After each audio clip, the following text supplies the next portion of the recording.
RJ here, hanging out at the Young Hollywood studio with Kate Nash. Hi. I'll just read that book instead.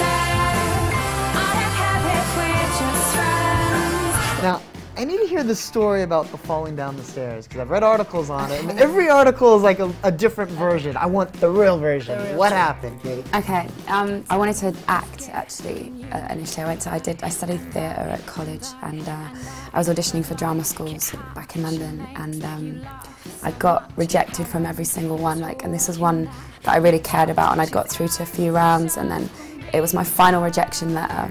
And so I was feeling really down because I just didn't know what was going to. I was working in like a fast food restaurant.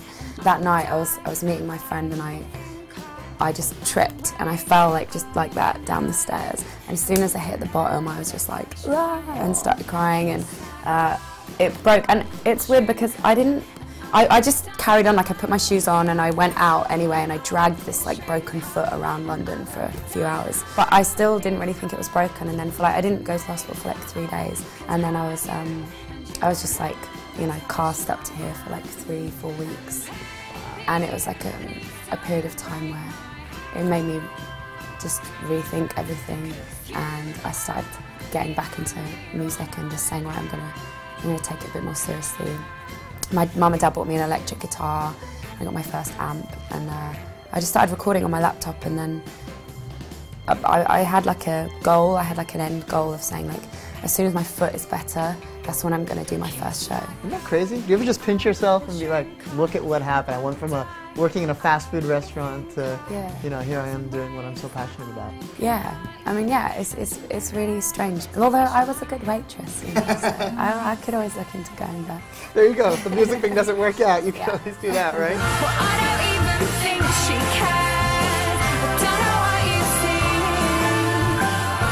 Now, we gotta talk about Fluffy. You are so passionate I'm about glad. Fluffy. All we do is hear about Fluffy, and even in the new album, you figured out a way to get her in there. Incorporate her in there. Yeah. She's a lucky, it's a bunny, by the way, in case you don't know. She's a very lucky little bunny. Well, I said to my boyfriend, I was like, I want a bunny rabbit for my birthday. And we didn't really know if we was kind of joking or not, but he ended up getting one. And she's just she's tiny and she's grey.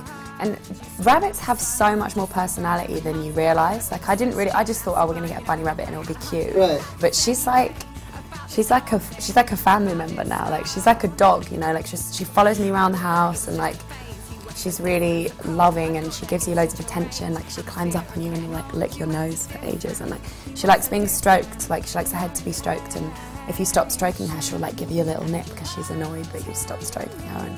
And yeah, she's my best friend, basically. Did Fluffy get you on Twitter though? Because we heard a certain somebody else got you to get on Twitter. Was there a certain someone you liked that you started getting on Twitter for? Or are these Who? It involves food. Is there a certain chef? Jamie Oliver. Jamie Oliver. I love Jamie Oliver. So is that true? You just wanted to see what Jamie was doing? Well, I started following him on Twitter. I hated Twitter. I actually think Twitter is so weird and annoying. I don't, little bits of information about people oh, I'm walking down the street. Right. I'm eating spaghetti, So he uses, it's using his position to change schools, in a huge way. And his whole thing is 30-minute meals. He's really encouraging the British public to cook. All right, so last thing, you got to make us a promise. Uh-oh. Can you make us a promise? I don't know what it is yet. Next time you come to Los Angeles and you're coming out with us in the studio, you're going to bring Fluffy. I'm going to bring Fluffy. You got to bring Fluffy. We got to see Fluffy. After hearing all about it, who this most powerful being is. And you have to meet her.